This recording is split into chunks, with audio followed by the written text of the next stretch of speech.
Christina میری بڑی بیٹی اللہ تعالیٰ کی طرف سے میرے نام پہلا پیغام تھی۔ جب پیدائش کے بعد وہ ٹرے میں پڑی تھی، میں نے اس کی طرف ہاتھ بڑھایا اور میں حیران رہ گیا۔ میری بیٹی اپنے پاؤں پر کھڑی ہو گئی۔ وہ 10 ماہ کے بچے کی طرح اپنی ٹانگوں اپنے پاؤں پر کھڑی تھی۔ میں میڈیکل ڈاکٹر تھا، دنیا کے شاندار ترین ہاسپٹل کا ڈائریکٹر تھا۔ میری پوری زندگی میڈیکل سائنس اور اینتھروپالوجی میں گزری تھی۔ میں جانتا تھا انسان کا بچہ پیدا ہونے کے فوراً بعد اپنے پاؤں پر کھڑا نہیں ہو سکتا۔ ہم انسان آہستہ آہستہ کھڑا ہونا سیکھتے ہیں، مگر میری بیٹی کرسٹینا پیدائش کے چند گھنٹے بعد ٹرے میں کھڑی تھی اور اپنی چمکدار آنکھوں سے میری طرف دیکھ رہی تھی۔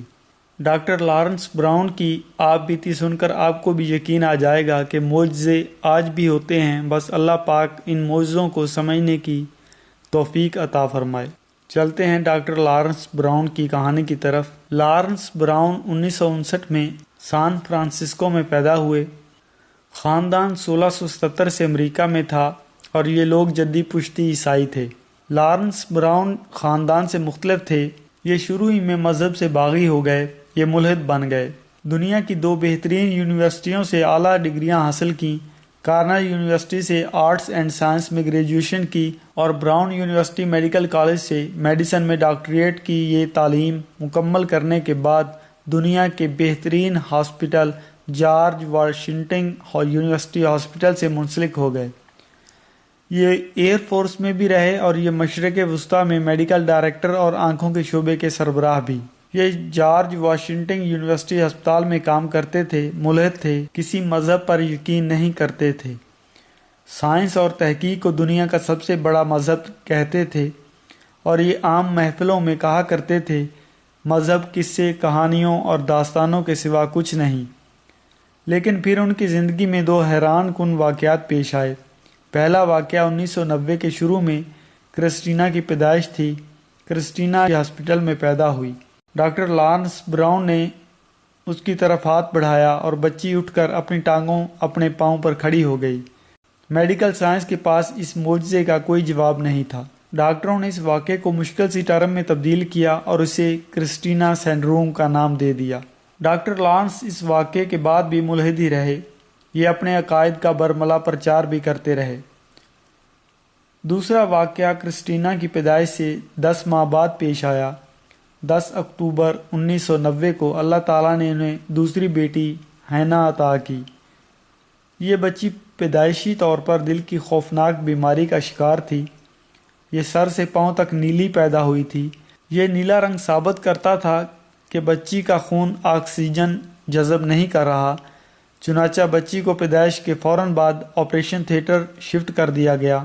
ایکس رے ہوا، پتہ چلا سینے میں دل کی مرکزی آرٹری بند ہے۔ ڈاکٹر لارنس خود ڈاکٹر بھی تھے اور ڈائریکٹر بھی۔ یہ جانتے تھے کہ بچی کی اوپن ہارٹ سرجری ہوگی، پورا سینہ کھولا جائے گا اور دل کی مرکزی رگ کاٹ کر اس میں عارضی نالی لگائی جائے گی۔ یہ انتہائی مشکل آپریشن ہوگا، بچی اس میں بچ نہیں سکے گی اور اگر یہ بچ بھی گئی تو نالی زیادہ دنوں تک کام نہیں کرے گی۔ بچی 2-3 برس بعد ایک بار پھر اس تکلیف دہ عمل سے گزرے گی اور یہ اس میں ضرور انتقال کر جائے گی، اور یہ اگر اس میں بھی بچ گئی تو پھر بھی یہ زیادہ برسوں تک زندہ نہیں رہ سکے گی۔ یہ بیماری اسے 5-7 برسوں میں والدین سے چھین لے گی۔ ڈاکٹر بچی کے طبی مقدر سے واقف تھے، لیکن اس کے باوجود ہسپتال نے نیو یارک کا بہترین ہارٹ سرجن بلا لیا۔ ڈاکٹروں کی ٹیم بھی پہنچ گئی۔ بچی کو آپریشن تھیٹر میں لٹا دیا گیا۔ سرجن آلات سیدھے کرنے لگے اور ڈاکٹر لارنس پریشانی کے عالم میں آپریشن تھیٹر سے نکلے اور بے چینی سے کوریڈور میں ٹہلنے لگے۔ وہ ٹہلتے ٹہلتے آخری سرے تک پہنچ گئے۔ انتظامیہ نے چند سال قبل مریضوں کے لواحقین کے لیے ہاسپٹل میں دعا کا کمرہ بنایا تھا۔ کمرے میں دیواروں اور قالین کے علاوہ کچھ نہیں تھا۔ لواحقین وہاں آتے تھے اور اپنے اپنے عقائد کے مطابق عبادت کرتے رہتے تھے۔ ڈاکٹر لارنس دعا کے کمرے کے سامنے پہنچے، بے اختیار ہوئے، جوتے اتارے اور اندر داخل ہو گئے۔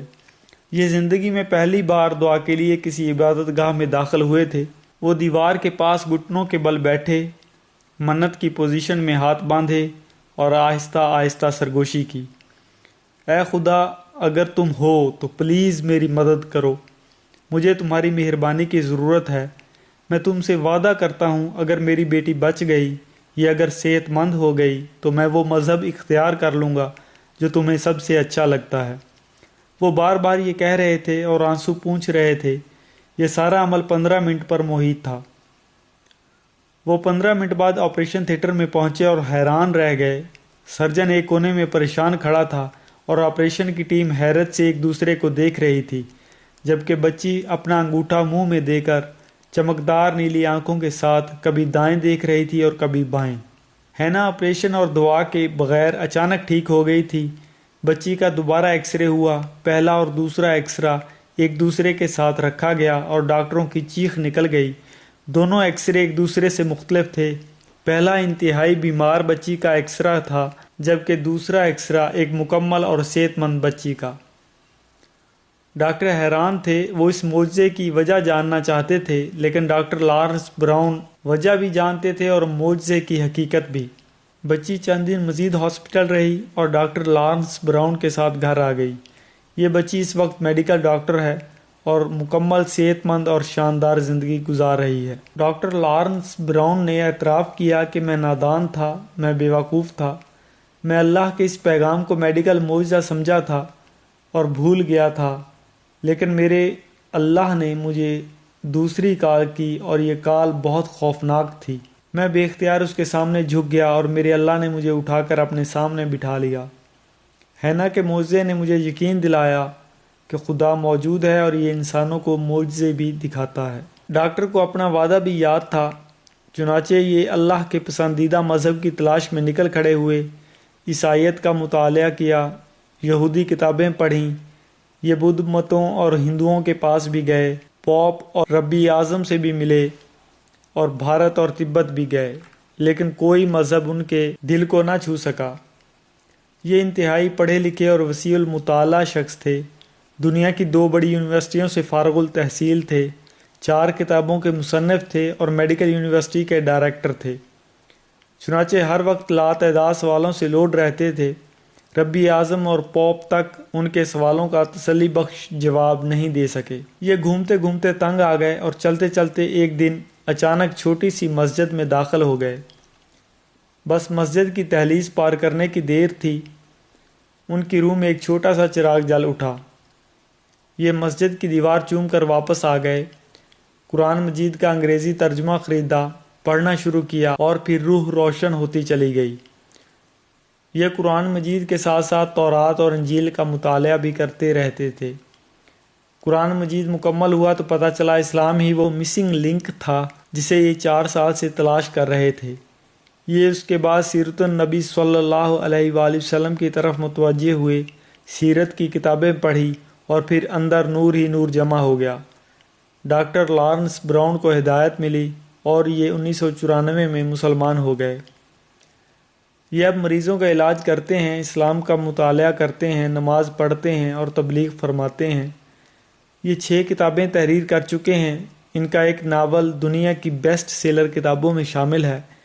یہ ناول چرچ کی تاریخ، مذہب اور روحانیت کا خوبصورت امتزاج ہے۔ ڈاکٹر مختلف رسائل اور اخبارات میں بھی لکھتے ہیں اور اسلام پر لیکچر بھی دیتے ہیں۔ اللہ تعالیٰ نے ان کی زبان میں بے تحاشا تاثیر رکھی ہے۔ آپ اگر انہیں سننا شروع کریں تو آپ سنتے چلے جاتے ہیں۔ یہ اکثر اپنی کہانی سناتے ہیں اور پھر فرماتے ہیں، اللہ تعالیٰ انسانوں کو 2 طریقوں سے اپنی طرف بلاتا ہے۔ یہ پہلے کرسٹینا جیسے معجزوں سے انسان کو حیران کرتا ہے۔ انسان اگر اس پیغام کو سمجھ جائے اور یہ اللہ کے در پر آ جائے تو سبحان اللہ، لیکن یہ اگر پیغام کو مسترد کر دے تو پھر اللہ تعالیٰ اسے بلانے کے لیے ہینا جیسی کال کرتا ہے۔ ہم اگر یہ بھی سن لیں تو بھی کیا بات ہے، ہم پر ہدایت کے دروازے کھل جاتے ہیں، لیکن اگر ہم یہ کال بھی مس کر دیں تو پھر اللہ تعالیٰ ہمارے دلوں پر مہر لگا کر دوسرے لوگوں کی طرف متوجہ ہو جاتا ہے۔ وہ نئے لوگوں کو تلاش کرتا ہے۔ چنانچہ آپ جب بھی اللہ کی پہلی کال سنیں، آپ اسی وقت دوڑ کر اس کی طرف نکل جائیں۔ کیونکہ آپ اللہ کی دوسری کال کو برداشت نہیں کر سکیں گے۔